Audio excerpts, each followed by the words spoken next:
이 시는 강은교의 우리가 물이 되어라는 시예요. 우리가 물이 되어 만난다면 하면 가정하고 있지? 감흥은 어느 집에선들 좋아하지 않으랴. 이것도 서리법이지. 바램을 강조하고 있는 거야. 그러니까 우리가 시적 화자가 나왔지? 우리가. 아이고 이거 별이야 별. 물이 되어 만난다면 감은 어느 집인들 다 좋아할 거다. 이 얘기는 얘기하고 있는 거야. 그 얘기는 뭐야? 여기서 이 요게 되게 헷갈리거든.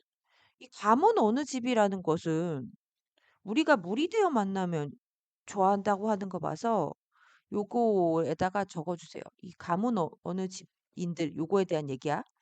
감은 어느 집.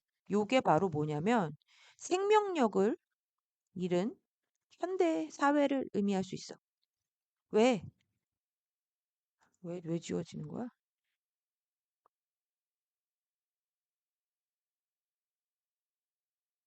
물이 필요한 거야.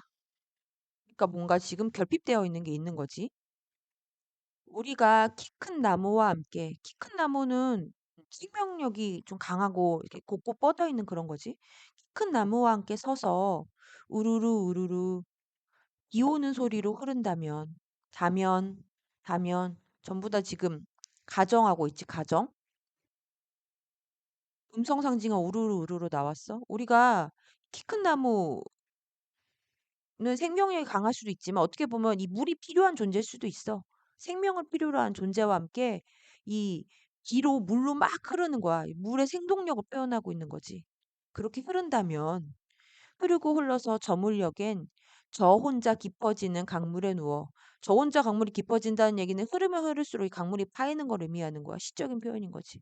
그러니까 저물녘, 강물이 깊어져 굉장히 이거 전부 다 성숙하고 있는 거에 대해 의미하고 있는 거야. 그렇게 돼서 죽은 나무 뿌리를 적시기라도 한다면 생명력을 잃은 존재를 우리가 이렇게 살리고 소생하고 치유한다면 이것도 다 가정법이야. 다면 아직 처녀인 부끄러움 바다에 닿는다면 이건 뭐야? 굉장히 순수하고 원초하고 생명력 있는 곳에 우리가 닿는다면 그러나 보통 시에서 그러나 하면 시상이 전환되지.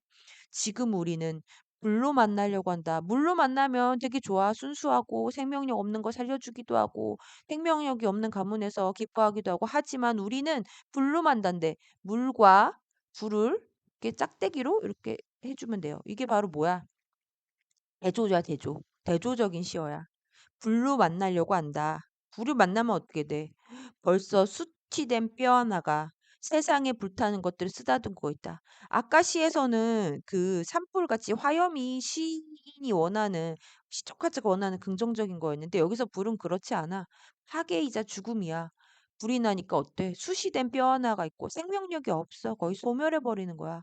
세상에 불타는 것들을 이 불로 쓰다듬고 있으니 만리 밖에서 기다리는 그대여. 얘가 바로 청자지. 저 불 지난 뒤에 흐르는 물로 만나자. 청유형 나왔어. 의지를 강조하는 거야.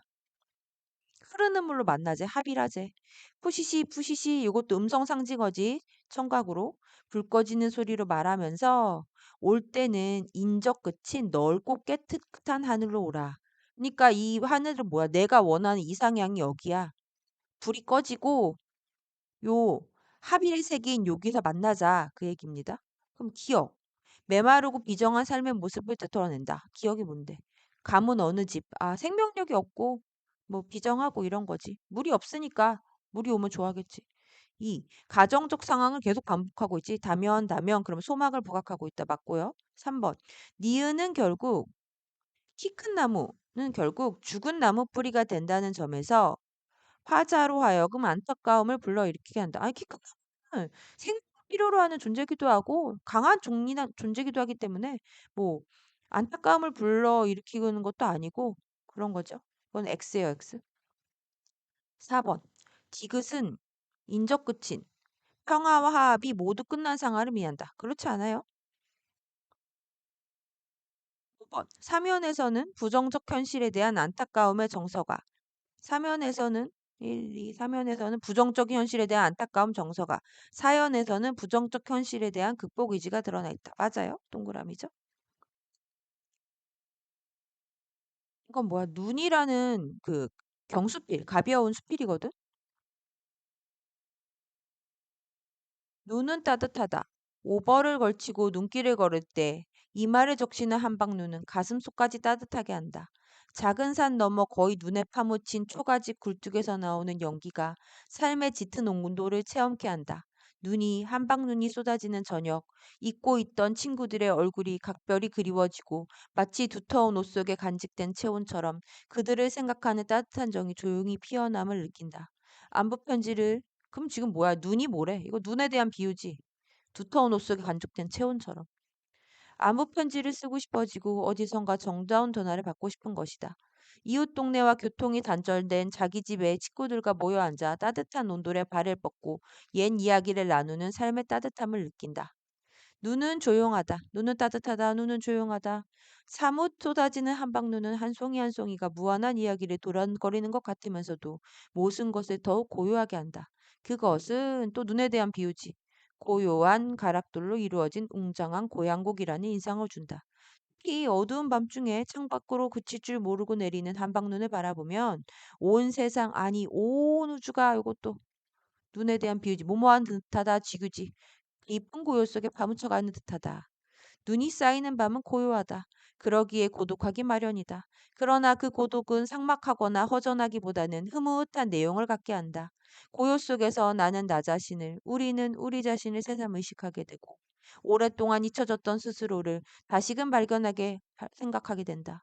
나의 삶, 나의 위치, 우리와 자연의 관계를 그 본연의 모습 속에서 발견할 수 있는 기회를 갖게 되는 것이다. 그래서 눈은 명상적이다. 눈이 소리 없이 쌓이는 밤. 혼자 방 안에 앉아 있으면 책상 위에 전깃불을 끄고 잠자리에 들어가지지 않는다. 각별한 무슨 사무적인 일이나 공부 때문이 아니다. 어느덧 명상에 잠기게 되기 때문이다. 이런 밤 누가 사색가가 되지 않을 수 있겠는가? 누가 철학가로 변하지 않겠는가? 무한히 고요하고 거룩할 만큼 순수한 시간이다. 사색이 날개를 펴고 자유로운 명상에 잠긴다. 눈이 쌓이는 깊은 밤은 혼자 앉아있는 서재는 사색의 보금자리요. 책상 위에 밝혀놓은 램프불은 사색의 꽃이다. 이거 다 램프불은 사색의 꽃. 서재는 사색의 보금자리. 다 은유법이지. 지금 비유적 표현이 계속 반복되고 있어. 뭐 사색이 날개를 펴고 자유로운 명상에 잠겼다. 이것도 다 비유적인 표현이지. 눈 내리는 밤 늦게까지 책상 앞에 앉아있는 철학가의 모습은 자연스럽다. 결국엔 이 눈이라는 이 중심 재제를 가지고서는 눈을 바라보면서 삶에 대해 성찰하고 있는 거야. 글쓴이는 식구들에게 불만을 토로하고 있다. 아니죠. 이거 X. 기억은 고요한 가락돌로 이루어진 웅장한 교향곡은 눈이 내리는 모습을 비유적으로 표현한 거 맞아. 눈이 쌓이는 밤에 고독을 부정적으로 여기지 않아. 사색가가 되고 철학가가 된다고 긍정적으로 표현하잖아. 글쓴이는 누구나 사색가가 될 수 있다고 한다. 생각해. 동그라미. 그렇죠? 요거는 과제. 과제니까. 요것도 독서도 과제니까. 과제를 하면 됩니다. 사자성어는 조금 헷갈리니까 한번 짚어줄까? 몇 분 남았지? 2분 남았으니까 짚어줄게. 가렴주구. 요거는 가혹하게 거둔다는 거야. 그래서 완전 수탈한다는 의미야. 마을 백성들에게 송아지나 닭을 채가는 포악한 승냥이는 가렴주구의 여념없는 아전들이었다. 각골낭망. 뼈에 새겨져 있는 그런 잊을 수 없는 걸 말하는 거야. 은혜 같은 거. 남에게 입은 은혜가 뼈에 새겨져서 잊을 수 없다. 그동안 보살펴 주신 선생님의 은혜는 실로 각골난망입니다. 각골통한 이건 반대야. 뼈에 새겨졌는데 이거 한이 생겨졌어. 요거는 한이 새겨져서 그녀는 부모를 마음 편하게 부모라고 부르지 못하는 자신의 센세를 각골통한으로 여겼다. 뼈에 사무친 만큼 원통하고 한스럽다. 각주국엄은 배에다가 검으로 자국을 냈다는 거야. 예전에 어떤 사람이 칼을 물속에 빠뜨리고 그 위치를 배전에 표시했는데 육지로 오니까 칼을 찾을 수가 없다는 거야. 그거는 융통성 없이 현실에 맞지 않는 낡은 생각을 고집하는 어리석음을 말해. 각주국엄. 간담상조는 뭐냐면 간이랑 쓸개가 서로 비추고 있는 거야. 속을 완전 터놓고 친하게 지내는 간담상조라 그래. 간담상조하던 멋이 떠나 마음이 쓸쓸하다. 감언이서. 요거는 혀 위에 달콤한 말이지.